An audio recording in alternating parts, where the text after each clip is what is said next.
पुण्यातील शिरूर तालुक्यातून समोर आलेली ही घटना केवळ धक्कादायक नाही तर माणुसकीला काळीमा फासणारी आहे। वडूबुद्रुक या गावात घडलेला हा प्रकार ऐकताना प्रत्येकाच्या मनात संताप आणि हळहळ निर्माण होते।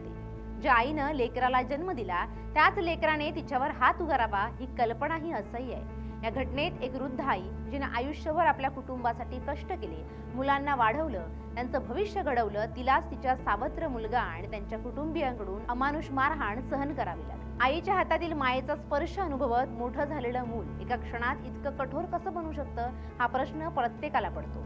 जमिनीच्या वादातून सावत्र मुलगा आणि त्याच्या कुटुंबियांनी स्वतःच्या वृद्ध आईवरच अमानुष मारहाण केल्याचा प्रकार उघड झालाय।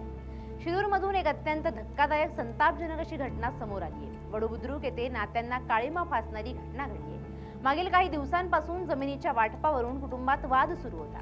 हा वाद इतका टोकाला गेला की संतापाच्या भरात सावत्र मुलगा आणि त्याच्या कुटुंबियांनी वृद्ध आईला बेदम मारहाण केली। या घटनेत आई गंभीर जखमी झाली असून तिला तातडीने रुग्णालयात दाखल करण्यात आले। दरम्यान या प्रकरणी संबंधितांविरोधात गुन्हा दाखल करण्यात आलाय। पोलिसांकडून पुढील तपास सुरू आहे। मात्र या घटनेमुळे परिसरात संतापाचं वातावरण निर्माण झाले। नाते संबंधांवरच प्रश्नचिन्ह उपस्थित होतोय। मागील काही दिवसांपासून जमिनीच्या वाटपावरून घरात वाद सुरू होता। अशा वादांमध्ये शब्दांची देवाणघेवाण होणं, मतभेद होणं हे काही नवीन नाही, पण या वादानं इतकं भीषण रूप धारण केलं की नात्यांचा सगळा पाया कोसळून पडला। संतापाच्या भरात सावत्र मुलगा आणि त्याच्या कुटुंबियांनी वृद्ध आईवरच हात उगारला।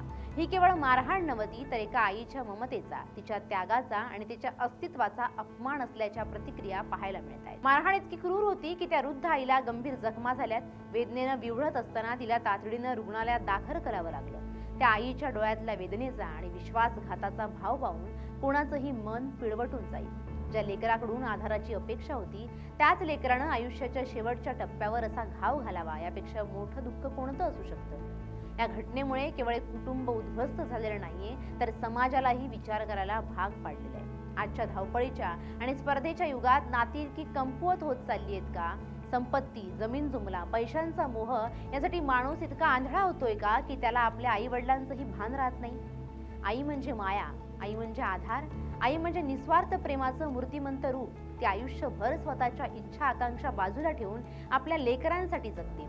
मुलांचं सुख हाच तिचा खरा आनंद असतो, पण अशाच आईला जर तिच्याच मुलांकडून त्रास सहन करावा लागत असेल तर ही समाजासाठी अतिशय गंभीर बाब आहे।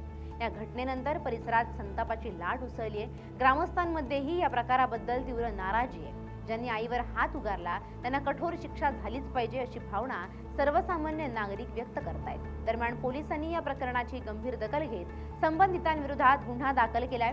पुढील तपास सुरू असून दोषींवर कठोर कारवाई होण्याची अपेक्षा व्यक्त केली जाते। कायदा आपलं काम करेलच, पण अशा घटना पुन्हा घडू नयेत यासाठी समाजानेही आत्मपरीक्षण करण्याची गरज आहे। आज गरज आहे ती केवळ कायद्याची नाही तर संवेदनशीलतेची। आपल्या घरातील ज्येष्ठांना प्रेम, आदर आणि सुरक्षितता देणं ही प्रत्येकाची जबाबदारी आहे। कारण शेवटी माणूस कितीही मोठा झाला तरी आईच्या मायेपुढे तो कायम लहानच असतो। वडूबुद्रुक मधील ही घटना विसरण्यासारखी नाही, ती प्रत्येकाला अंतर्मुख करणारी आहे आणि कदाचित अशा घटनांमधूनच आपण शिकून पुढील पिढीसाठी अधिक संवेदनशील, माणुसकी जपणारा समाज घडवू शकतो।